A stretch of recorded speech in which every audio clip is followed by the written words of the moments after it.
কি খবর? এখন কেন চুপ সবাই? সবাই চুপ কেন? মোদিজি যখন ভারতের ওপরে 50% শুল্ক চাপিয়েছিল ট্রাম্প, তখন তো সবাই চটি চাটা থেকে গণ্ডমূর্খরা সবাই বলতে শুরু করেছিল যে মোদিজি নাকি ভারত পিছিয়ে যাবে, এই হয়ে যাবে, তা হয়ে যাবে।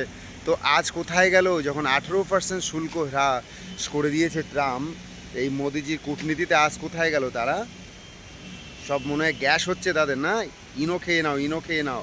সাপও মনলো না, রাটিও ভাঙলো না। দেখেছো তো? যা পাকিস্তান এবং চীনের ছাড়াও শুল্ক কমিয়ে দিয়েছে ট্রাম্প। তো ভাই, এ হয় মোদিজি, ঠিক আছে? মোদিজির ওপরে কিছু করতে যেও না, ঠিক আছে? তাহলে তোমরা